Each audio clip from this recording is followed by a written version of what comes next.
Olá, companheiros. É uma grande alegria podermos nos reunir para esse estudo. Eu me chamo Maristela Santos, trabalhadora do Lar de Teresa aqui do Rio de Janeiro. E, como sempre, nossas palavras são sempre de agradecimento a Deus, nosso Pai, né, por essa oportunidade de podermos participar, né, de uma equipe de estudo, de uma equipe de trabalho. Agradecemos também a esse núcleo espírita que nos honra com o convite de participarmos de uma data tão festiva, que nesse mês de junho de 2020 comemora 23 anos de trabalho no bem. 23 anos fazendo luz, né? Uma casa que tem como patrono o irmão Maurício. Isso é muito importante, né? Porque quando a gente pensa no aniversário de uma instituição, de uma casa espírita, a gente tem que pensar, né, de uma forma geral, uma forma mais ampla. E temos que pensar, comemorar o entusiasmo e a coragem dos seus trabalhadores, né, desse núcleo de trabalhadores, tanto encarnados como desencarnados. Por isso, quando a gente pensa, né, em comemorar a fé dos trabalhadores, nós utilizamos como tema para o estudo da noite de hoje a coragem da fé.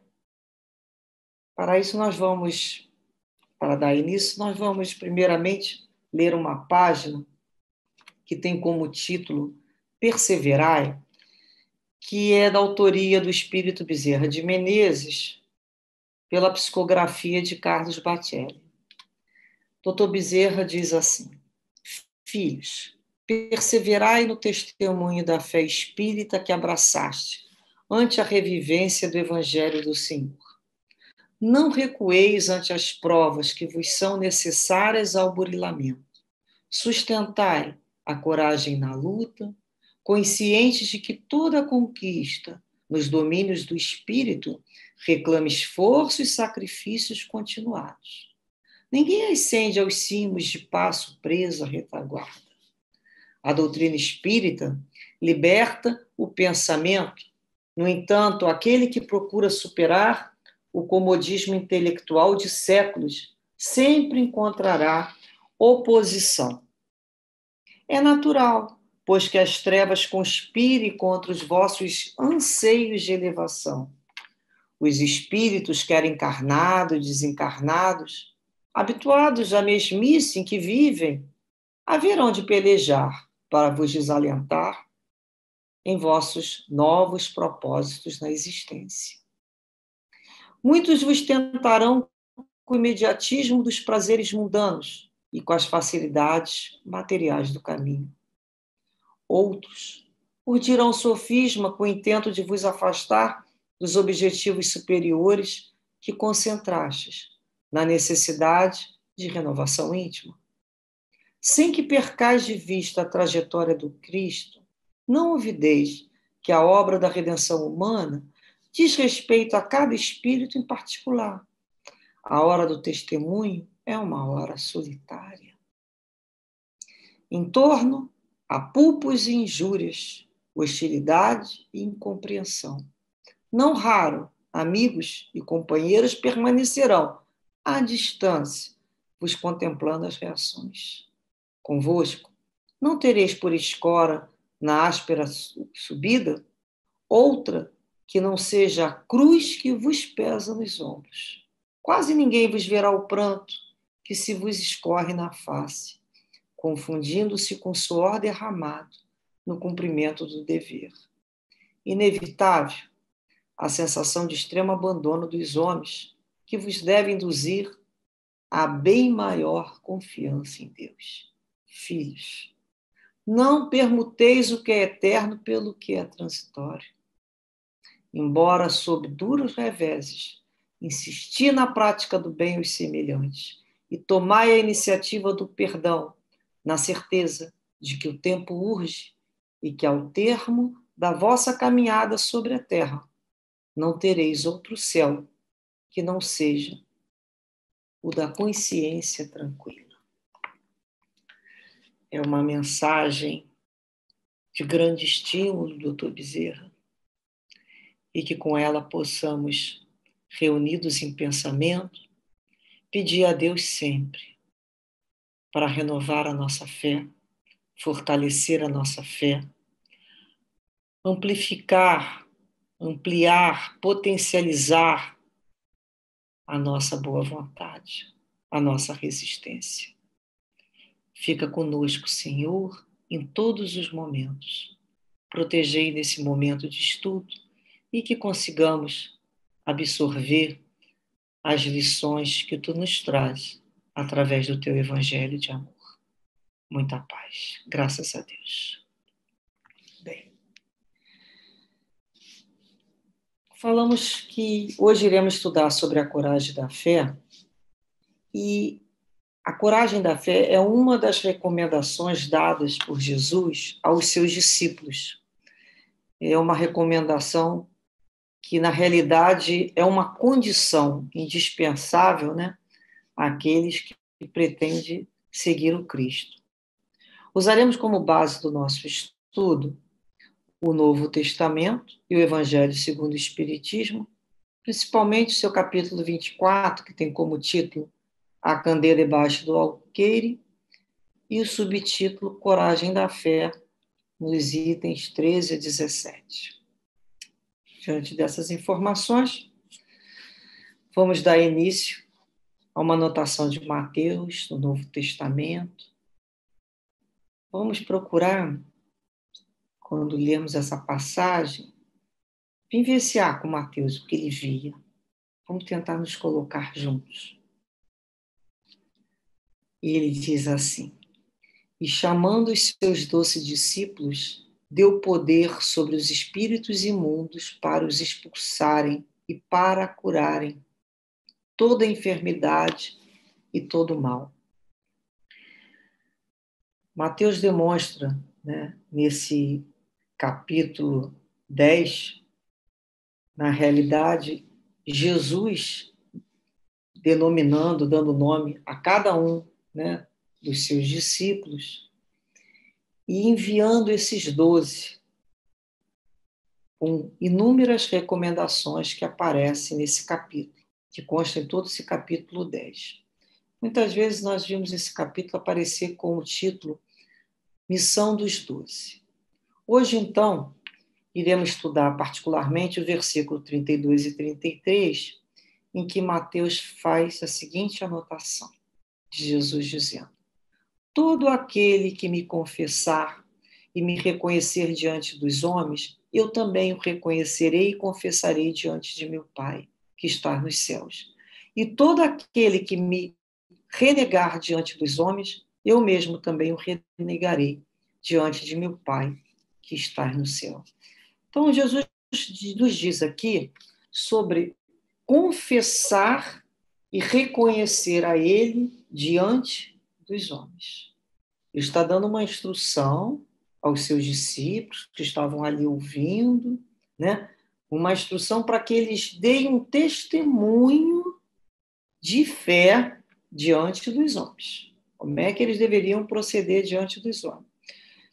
E confessar a Jesus diante dos homens é viver de conformidade com seus ensinamentos, é ter coragem suficiente de abandonar os preconceitos das religiões dogmáticas, situações de verdadeira inquisição, né, o preconceito de raça, de classe social, vencer isso tudo para viver a lei de amor em sua plenitude. Isso é confessar Jesus diante dos homens, na sua vida do dia a dia. Nós vamos recordar que as relações de Jesus com os seus discípulos era uma relação mais ampla do que os rabinos possuíam naquele tempo com os seus discípulos. Porque Jesus pediu uma adesão, né, pessoal, um comprometimento daquele que quisesse segui-lo. Então, ele não só queria que decorasse nada, ele queria a adesão, o comprometimento.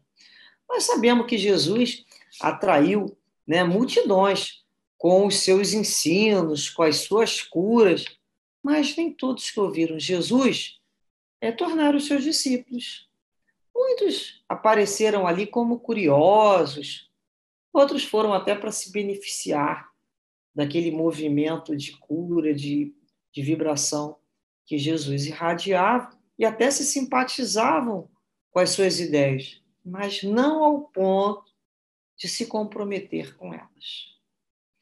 Muitos dos que conviveram com Jesus, lado a lado ali, não conseguiram vencer os obstáculos dos preconceitos.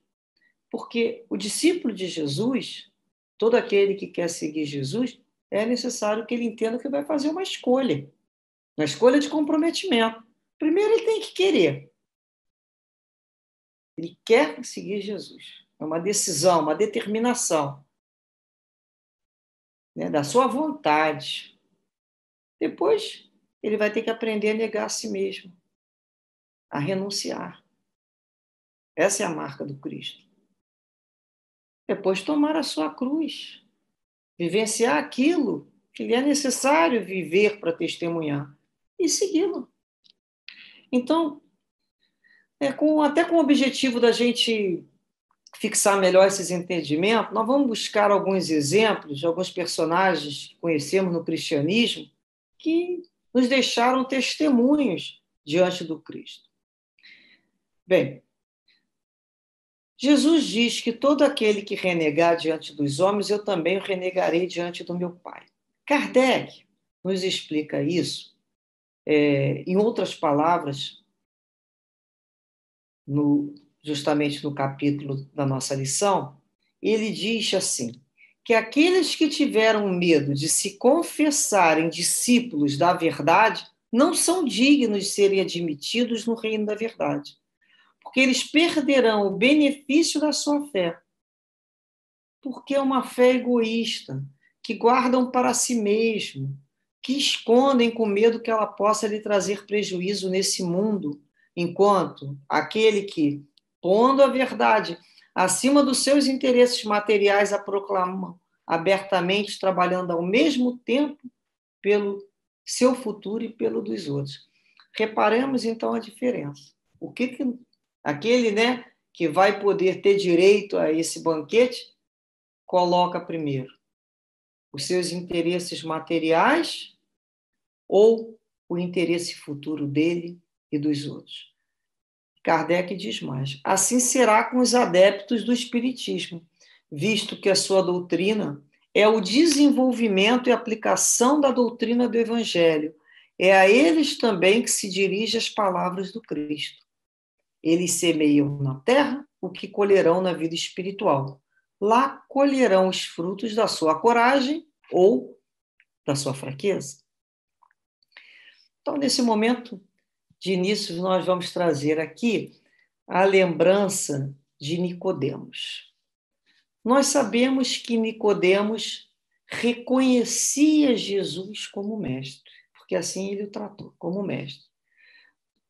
Mas ele buscava Jesus à noite, à escondida, às escuras, para que ele não fosse visto por ninguém. Mas não, Nicodemo querendo saber as questões, como é que vai fazer para nascer novamente, lá escondidinho, escuro. A gente fala, nossa, mas ele fazia isso, né? Ele tinha medo, ele não era um homem corajoso, ele era um doutor da lei, ele também era um mestre. Mas quem somos nós? Em algum momento para ajudar, para julgar Nicodemos, né? Quantos de nós espíritas também nos escondemos para, em algum momento, no início, né, quando conhecemos a doutrina espírita, quantos de nós escondeu para ler uma obra espírita?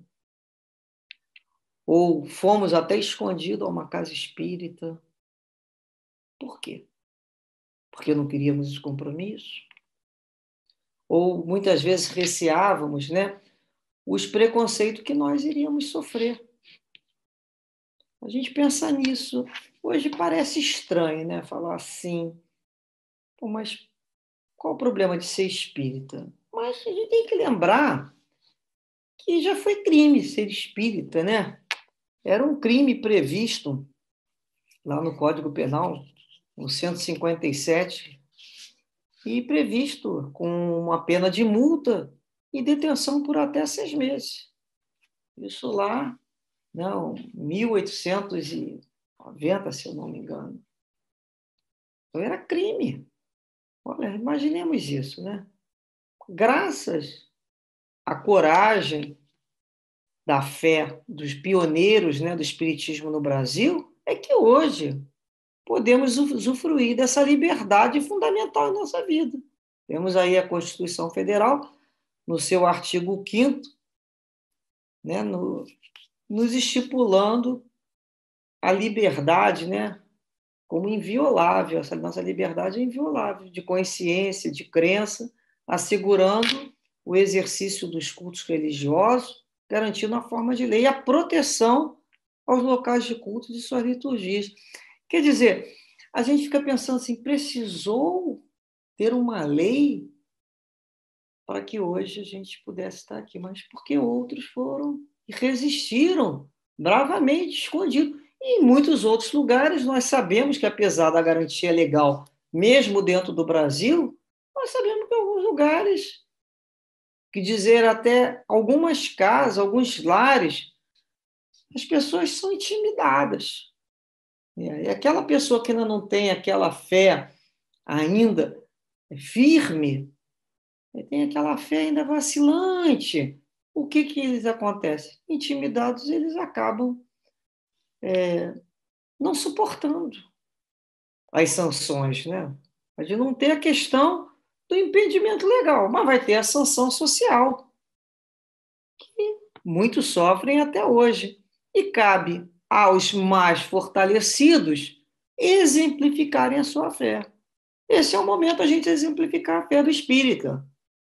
Então, nós temos que aproveitar os meios de comunicação, as redes, para falar da doutrina espírita, falar de reencarnação, falar de Deus, falar de Jesus, falar da doutrina espírita. Não é momento, nós estamos ali, nós estamos sendo observados. Nós temos um compromisso com Jesus, acima de tudo. Então, nós temos que pensar muito que modelo é esse, que exemplo é esse que nós estamos testemunhando nesse momento. Nós vamos lembrar agora do testemunho de Pedro. Nós vamos trazer aqui a figura de Pedro, Simão Pedro. Teve um momento durante a ceia pascual em que Jesus estava já se despedindo, prevendo o que ia acontecer, e que eles não poderiam segui-lo, e Pedro disse assim, não posso seguir-te agora? Por ti darei a minha vida. Aí Jesus perguntou a Pedro, tu darás a tua vida por mim?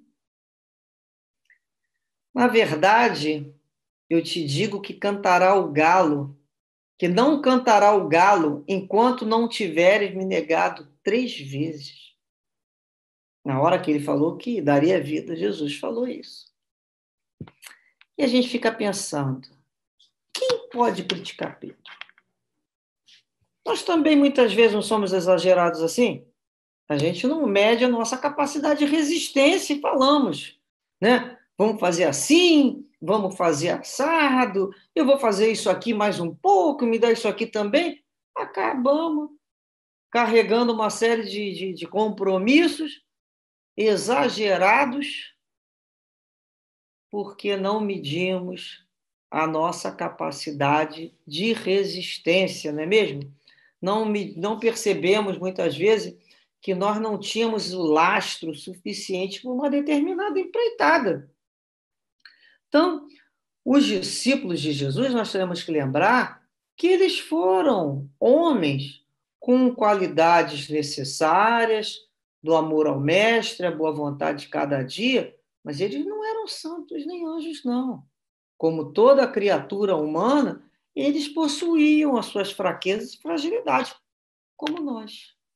Então, Jesus colocou o discípulo homem para a gente falar assim, olha ali, ele não foi escolher anjo, ele passou e a cada um ele foi convidando. Ele não obrigou ninguém a seguir. Ele caminhou dizendo, segue-me. Mateus levantou e seguiu. Zaqueu também. Então, nós vamos perceber que o tempo todo Jesus é um convite. Bem, continuando em Pedro, o que aconteceu depois disso? Jesus foi preso. Nós sabemos que levaram Jesus e puseram, né, na casa lá do sumo sacerdote, e Pedro ficava seguindo de longe, lá no quintal. E em 3 momentos diferentes, reconheceram Pedro como discípulo de Jesus, e ele negou. E após a terceira negação de Pedro, o galo cantou, como Jesus havia previsto. Então, Pedro o negou porque naquele momento ele não suportava o peso do testemunho, das consequências que poderiam advir a partir do momento que ele se confessasse discípulo daquele que estava preso, que era Jesus. E nos conta Lucas que Jesus virou e olhou para Pedro. Ele estava dentro do local lá com Caifás, e ele olha e vê Pedro. Quando ele olha para Pedro, né, Pedro lembrou das palavras de Jesus, como ele havia dito. Antes que o galo cante hoje, me negará 3 vezes. Nesse momento, Pedro vai lá, sai para fora, né, do ambiente lá que era circunscrito à casa, e naquele momento ele chorou amargamente.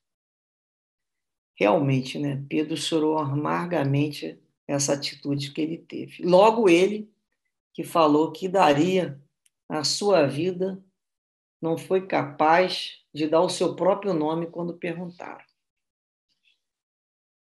Não teve a coragem da fé naquele momento. Ele foi covarde? Foi. Naquele momento, ele foi covarde. E nós? Quantas vezes também nos acovardamos diante dos nossos testemunhos, não é? Quantas vezes negamos Jesus através das nossas atitudes, dos pensamentos, e choramos. Choramos muito quando reconhecemos que ainda somos invigilantes em nossas vidas, quando, através de um comportamento ou um pensamento tão distoante daquilo que Jesus nos ensinou. Como sofremos. Assim como Pedro. Temos remorso, nos corroemos, não é assim que a gente sente? Quando a gente percebe que não consegue caminhar com Jesus sem cair. Sofremos muito, porque ainda não amamos Jesus como ele nos ama. Nós sabemos disso. Quantas vezes nós achamos até que não temos mais solução? A gente estuda, ouve, aprende, daqui a pouco a gente cai, a gente quer desistir, fala, olha, eu não tenho mais jeito. A gente fala isso porque a gente está esquecido que Deus e Jesus nunca desistirão de nós. Nós precisamos levar em conta que estamos ainda caminhando em nossos processos de crescimento espiritual. Isso aí é a lei do progresso. Nós temos que compreender. O discípulo ele não é reconhecido pela religião que ele se filia, e nem pelos seus conhecimentos teóricos apenas. Ele é reconhecido pelo amor vivenciado a Deus e ao próximo, como Jesus ensinou. Bem, depois dessa figura assim que admiramos muito, que é Pedro, vamos agora a uma outra figura de grande admiração também, que é Paulo. Paulo de Tarso. Vamos lembrar do testemunho de Paulo em alguns episódios. Nós separamos aqui, em Atos dos Apóstolos, lá no capítulo 20, lá do versículo 22 em diante.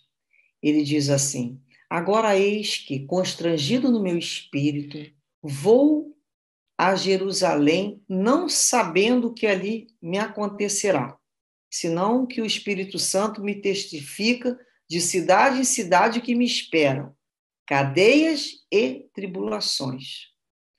Porém, não tenho a minha vida como coisa preciosa para mim mesmo. Vou repetir a frase. Não tenho a minha vida como coisa preciosa para mim mesmo.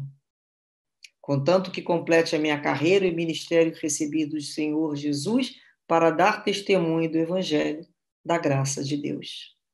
E agora eu sei que todos vós, por entre os quais passei proclamando o reino, não vereis mais a minha face. Portanto, vos protesto hoje que estou limpo do sangue de tudo, pois não me esquivei de vos anunciar todo o desígnio de Deus para vós. Interessante, né? Paulo era dessa têmpera, né? Dessa fortaleza, ele passa esse exemplo. Caio Barchuti, no seu livro Vidas e Atos dos Apóstolos, ele diz assim de Paulo: Paulo é verdadeiramente o intimorato apóstolo do cristianismo. As suas resoluções, quando se tratava de dar testemunho de Jesus Cristo, eram inabaláveis. E como não ser assim? Se ele estava absolutamente convencido da imortalidade, da vida eterna e cientificamente certo da verdade que pregava e havia recebido do Senhor Jesus em espírito. Como não ser assim? E nós perguntamos a nós, e nós? Já estamos convencidos? Absolutamente convencidos da imortalidade, que somos espíritos imortais? Já internalizamos realmente a lei, né, o conceito de reencarnação como misericórdia divina? A vida, quando Paulo fala, a vida, né? A minha vida como coisa, ele não tinha como coisa preciosa. E nós, a vida? O que eu levo dessa vida, afinal de contas, da minha propriedade? O que é meu? Nós sabemos que é tudo que for do uso da alma, né? A inteligência, o conhecimento e as quantidades morais. E toda vez que nós tentarmos nos escravizar à matéria, iremos sofrer. Sofremos todas as vezes que tentamos abrigar dentro de nós o Senhor e o escravo no mesmo corpo. Só um Deus, Jesus nos disse. Em Atos dos Apóstolos, no capítulo 21, ele diz assim, olha, enquanto passávamos ali vários dias nessa cidade, desceu da Judéia um profeta chamado Ágabo.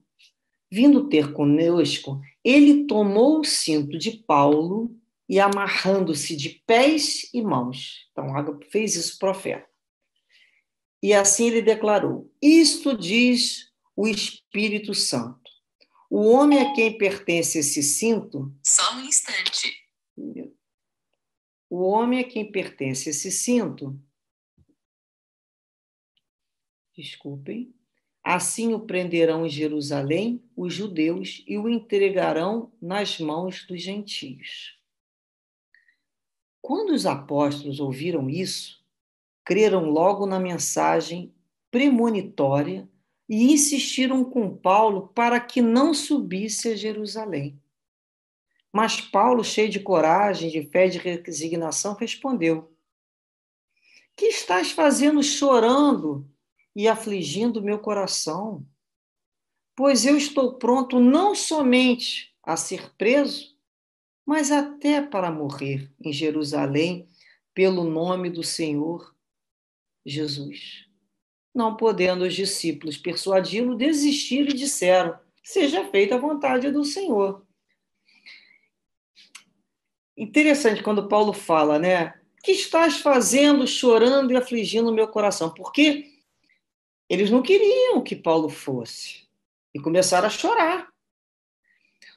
No livro Pão Nosso, o querido Emmanuel, nos traz uma mensagem que tem como título Ajuda Sempre.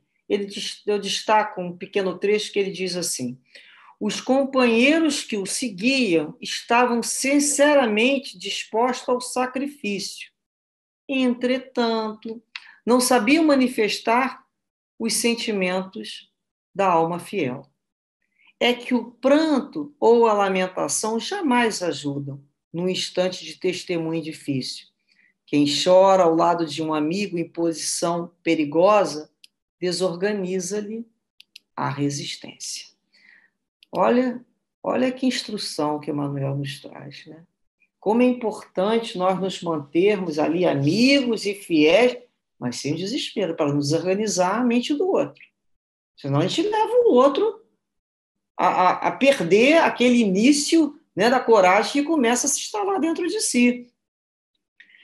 Então, nós vamos reparar que nesse Atos, nessa passagem do Atos, Paulo de Tarso, ele não aceitou, na realidade, fugir do bom combate, fugir da peleja. Pô, seus amigos estavam indo lutar, né, pela implantação das ideias do Cristo, indo para Roma. E ele? Ele não ia abandonar esses seus companheiros. Então, ele também lutava pela implantação da ideia do Cristo. Paulo apanhava e voltava para falar do Cristo. Quantas vezes Paulo apanhou? Ele poderia ter ficado ali numa daquelas cidades, né? Ele já tinha conquistado amigos. Ele podia falar, não é necessário, eu vou ficar aqui mais calmo. Mas não. O que Paulo tinha na realidade? Responsabilidade.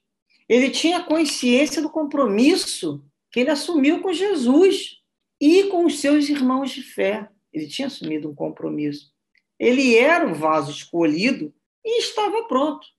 Não somente, como ele disse, para ser preso, mas até para morrer em Jerusalém, em nome de Jesus.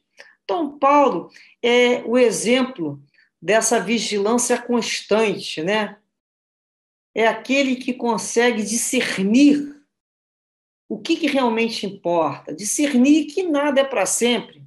Então, ele estava decidido a ser o verdadeiro discípulo de Jesus quando ele coloca o reino de Deus acima de tudo, da sua própria vida, se for necessário, foi o que ele falou. Isso nós chamamos de quê? De renúncia. Ato de fé é um ato de coragem. Então, nós vamos observar, né?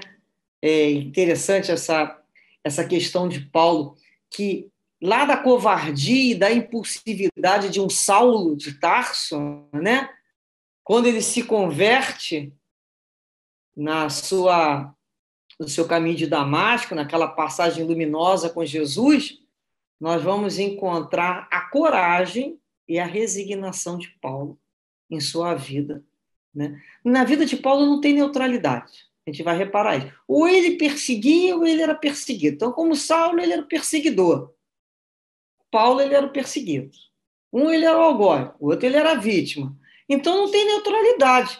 E é muito bem aplicado a esse espírito, né, essa alma de Paulo, as palavras que constam no Apocalipse de João, que diz lá no capítulo 3, ele diz assim: conheço tuas obras, não és frio nem quente. Oxalá fosse frio ou quente, mas porque és morno, nem frio nem quente, estou para vomitar-te da minha boca. Não tem neutralidade. Ele se posicionava.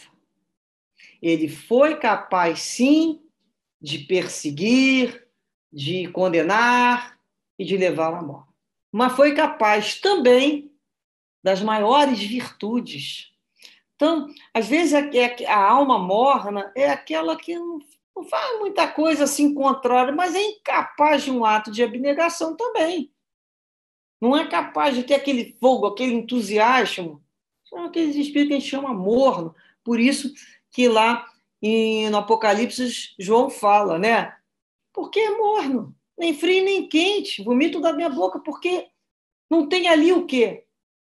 Aquele vigor. virtude, né? Vigor, aquela energia. E Paulo, a gente vai perceber que ele sempre foi coerente com aquilo que ele acreditava. Foi coerente como Saulo e foi coerente como Paulo quando ele passa, né, a professar, a viver para Jesus. Buscamos aqui agora uma figura muito querida aos nossos corações, acho que de todos nós, pelo que ela representa, é a figura de Joana de Cusa. Nós buscamos retratá-la aqui, alguns trechos que se encontram no livro Boa Nova, Irmão X, psicografia de Chico Xavier, onde nos conta que lá no ano de 68, no momento daquela perseguição ao cristianismo, né, que estava muito intensa, ele começa a retratar o espetáculo sucessivo lá do circo. Nós lembramos, né, dos cristãos sofrendo lá no circo. E ele vai, nessa narrativa, nos dizer de uma velha discípula do Senhor amarrada ao poste do martírio, e ao lado dela tinha um homem novo, que era seu filho. E aquele vozerio do povo, foram ordenadas as primeiras flagelações. Abjura, exclama um executor das ordens imperiais de olhar cruel e sombrio. Falava para ela, abjura. Mas a antiga discípula do Senhor contemplava o céu, sem uma palavra de negação ou de queixa. Então o açoite vibra sobre o rapaz seminu, que exclama entre lágrimas: repudia Jesus, minha mãe. Não vê que nós perdemos? Abjura por mim, que sou teu filho.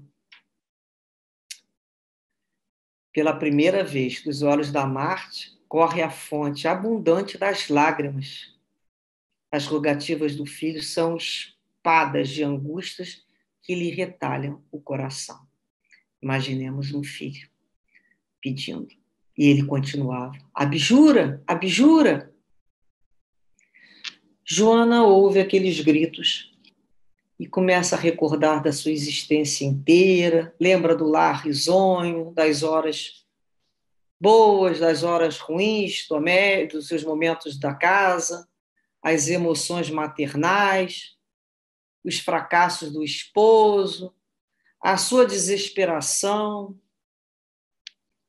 Ela fala que, né, do esposo, a morte, a viuvez, a desolação, as necessidades mais duras, e, em seguida, ante os apelos desesperados do filhinho, ela recordou que Maria também foi mãe.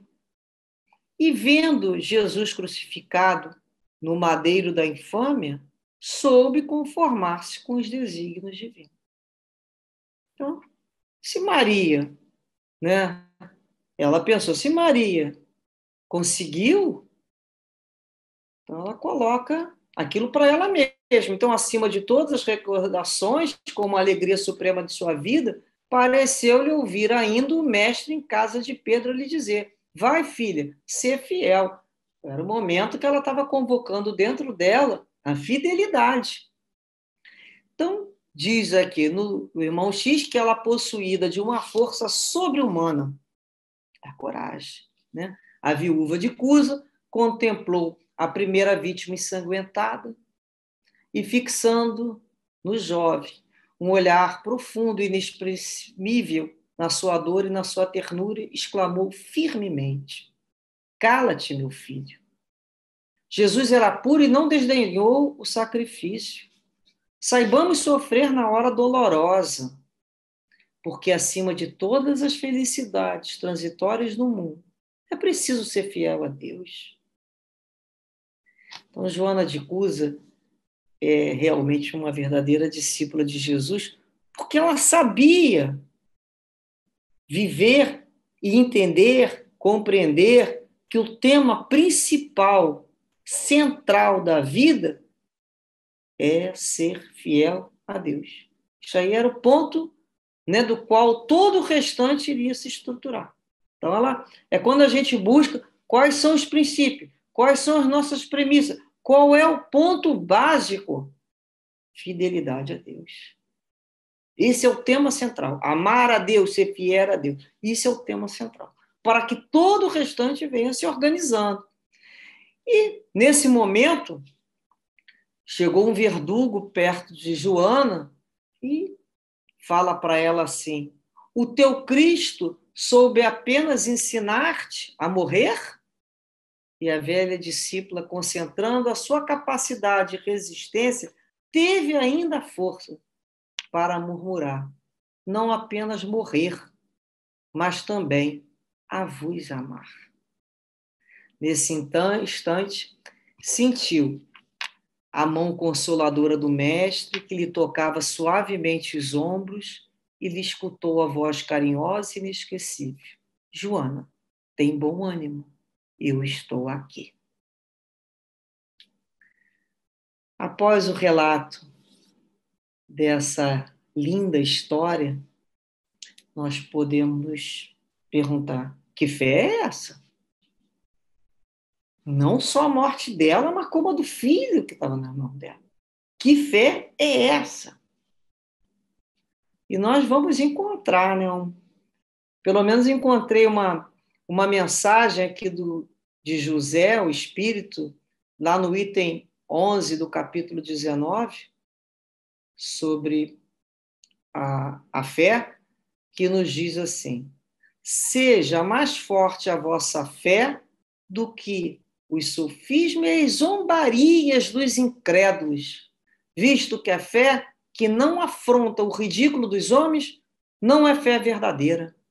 Então foi o que Joana, ela afrontou, sim, os sofismas e a zombaria daquele incrédulo, o ridículo dos homens. Ela tinha fé verdadeira.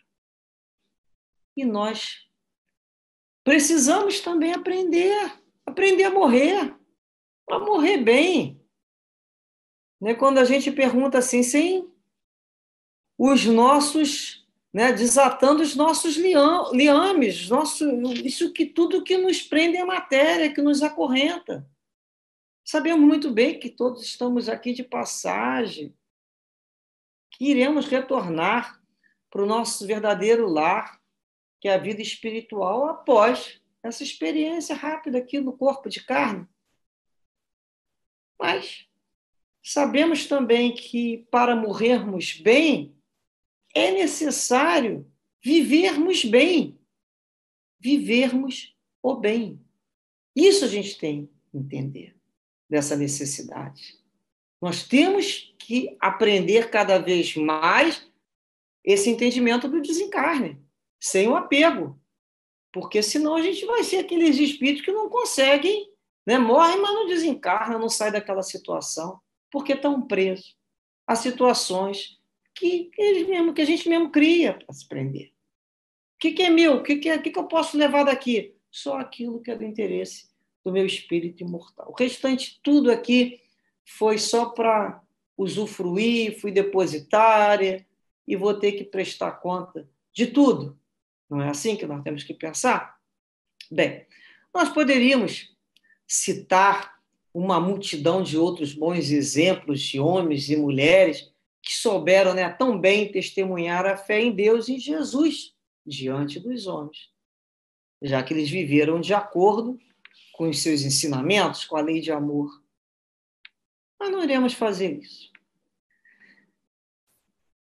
Mas nós sabemos que ficaria o nosso estudo incompleto, né? Um estudo sobre a coragem da fé, se nós não nos referirmos ao patrono dessa casa, o irmão Maurício. Uma alma valorosa e determinada que foi capaz de lutar pelas ideias do Cristo. Então, vou trazer aqui um breve relato histórico da encarnação como Maurício, para que nós possamos contemplar esse espírito testemunhando a sua fé. É ano de 284, temos a figura de Diocleciano à frente do Império Romano, um império que já apresentava sérios problemas relativos à perda de território, já estava no seu declínio. E, em relação às terras que eles vinham perdendo, é um dos motivos pelo qual Diocleciano vai buscar se associar ao seu governo à experiência de Maximiano, que tinha, né, era um nobre soldado da época, que tinha uma grande experiência nesse setor, e foi dada a Maximiano como uma das suas primeiras missões debelar ali, né, uma insurreição que ocorria na Gália, hoje território que a gente pode dizer da atual Suíça. Maximiliano, o que faz então para essa campanha? Ele pega o seu exército e adiciona ao seu exército a Legião Tebana. A Legião Tebana era uma unidade do exército romano recrutada no Alto Egito, lá na cidade de Teba. Ela era composta por soldados cristãos e tinha como seu comandante Maurício, que chamava-se Maurício de Tebas, pois que ele era um egípcio cristão natural de Tebas. Nesse momento, né, que junta, nós temos que, em termos históricos, lembrarmos que o cristianismo difundia-se amplamente, principalmente no lado oriental, lá do Império Romano. E a política do Império, ela alternava ordens de perseguição geral, alguns momentos local, alguns períodos eles tinham de tolerância com os cristãos, mas era sempre aquela coisa meio tempestiva, né? Eles, romanos, do império, do exército, é um povo politeísta, eles tinham vários deuses. Então, eles tinham como costume, antes de iniciar a marcha, o que Maximiliano faz? Ele ordena a legião tebana para que também procedesse aos rituais de culto. Culto ao imperador, que é a figura dele, e aos deuses romanos, que é o momento que se pede por vitória. Então, é o momento dos rituais. Eles acreditavam, os romanos, né, acreditavam nesses deuses e também acreditavam na divindade do imperador, quer dizer, de um ser humano, eles acreditavam nisso. Nesse momento, Maurício, né, comandante, e seus soldados, todos cristãos, recusaram-se a cumprir aquela ordem imperial de prestar culto a deuses romanos, muito menos reverenciar o imperador.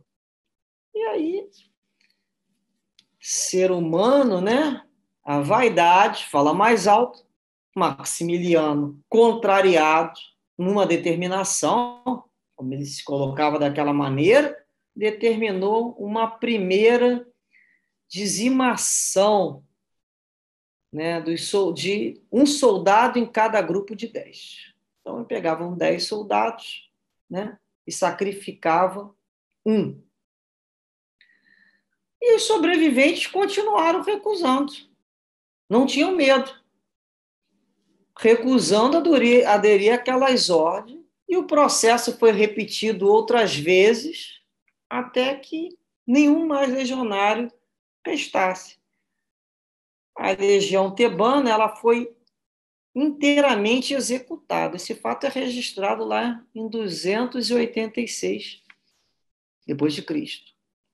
Então nós vamos reparar um acontecimento aí singular, um exemplo de fé coletiva, em que homens sim, porque não eram santos, não eram criaturas aladas, eles puderam demonstrar ao grande, né, vaidoso Império Romano o quanto eles eram pequenos, quanto esse império era menor comparado ao gigantismo desses bravos soldados que não se renderam. Eles não se rebelaram. Eles não se deixaram levar pelo medo. Imaginemos uma situação eles se mantendo ali, um dando força ao outro, fiéis. Foram bravos. Bravos, testemunharam dignamente, né, a prova da resistência, da coragem, da tolerância, porque eles não se subordinaram no sentido de atacar, de rebelião, eles foram tolerantes e, acima de tudo, né, eles testemunharam para os romanos a fidelidade não aos seus deuses, não a um ser humano, mas só a Deus. Só a Deus. Olha que grandeza desses homens. Porque eles confiaram nas promessas de Jesus. O que Jesus diz, né? Jesus nos diz assim: se alguém quiser vir nas minhas pegadas, renuncie a si mesmo, tome a sua cruz e siga-me. Porquanto aquele que quiser salvar a si mesmo, perder-se-á. E aquele que se perder por amor de mim e do Evangelho, se salvará. Pois que serviria um homem ganhar todo o mundo e perder-se a si mesmo? Então, o comandante e todos os seus soldados souberam fazer a boa escolha. Escolheram obedecer às leis de Deus. Buscaram o que era melhor, os bens imperecíveis. Eles se resignaram com a morte do corpo físico. Em nome de quê? Para que a ideia do Cristo vivesse para sempre em seus espíritos imortais. Então, eles souberam fazer essa escolha. Abriram mão do corpo físico para que aquela ideia do Cristo consolidasse neles.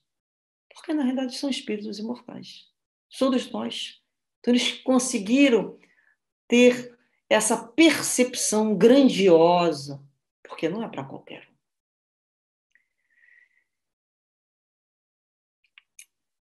Nós, quando pensamos como vivemos, como testemunhamos a Jesus, pensamos nesses homens, nesses bravos soldados, nesse comandante.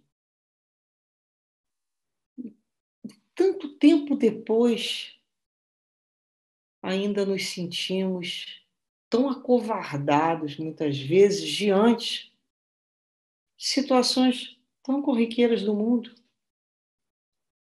Muitas vezes, deixando de falar alguma coisa para não nos comprometer, para não sermos chamados, né, de religiosos. Nós somos espíritas.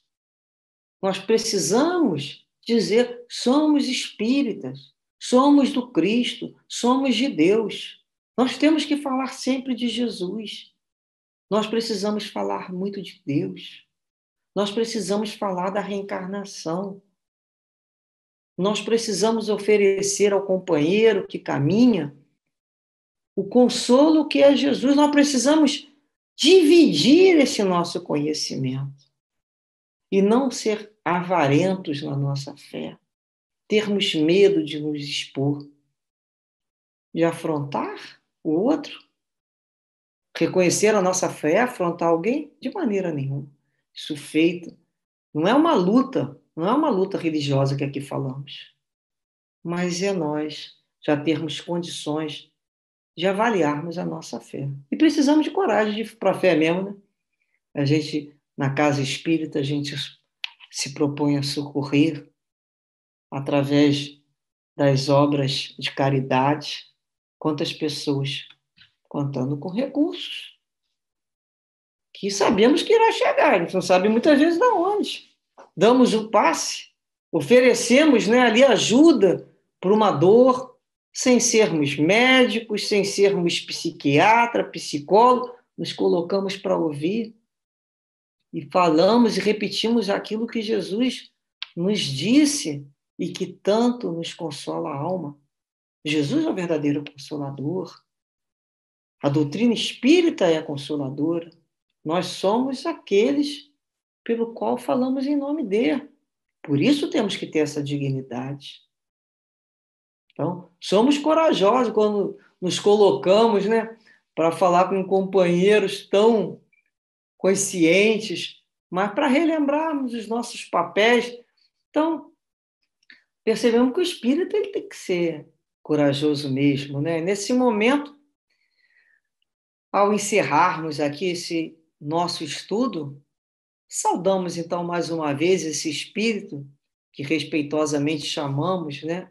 Conhecemos como irmão Maurício, entendendo, né, e compreendendo ele como um modelo de fidelidade cristã que a misericórdia divina designou para ser o patrono da cruzada dos militares espíritas e deste núcleo de trabalhadores também, do NEIM. Certamente, né, contamos nesse núcleo com trabalhadores que devem possuir afinidades com muitas dessas qualidades e características dessa falange legião tebana, né? A gente pode certamente encontrar em vocês a garra, a resistência, a persistência e a coragem da fé, que é típica do espírito que conduz o grupo. Então, a fé, né? Ter a fé, é típica desse patrono. Fé em Deus, fé em Jesus. E vocês precisamos ter fé nesse espírito luminoso, né, que é o Maurício, que atraiu a todos a participarem desse banquete de luz, que é a obra bendita por Jesus, né, na Terra, os núcleos espíritas, casas espíritas, e confiou a vocês essa tarefa há 23 anos, não é mesmo?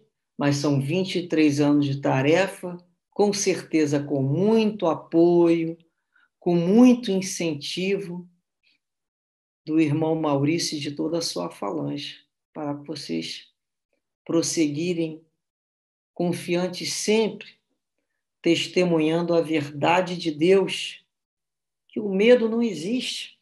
Esse é o testemunho dele. O medo não existe quando cremos em Deus. Que isso fique, essa lembrança desse espírito luminoso, fique marcado em nosso coração. Isso tem que ser consolidado no espírita, essa certeza desse testemunho, que quando cremos em Deus, somos fiéis a Deus, somos amplamente amparados por toda essa falange de trabalhadores, de todos esses espíritos luminosos. Então, agradecida a todos vocês, parabenizando a todos vocês, e que estejam sempre com Deus, já que Deus sempre esteve conosco, não é mesmo? Muita paz a todos, muita luz, muita prosperidade, e que esse ponto de luz se expanda muito e cada vez mais, irradiando amor, compreensão e fé a todos os outros espíritos que necessitam desse fortalecimento. Muita paz, graças a Deus.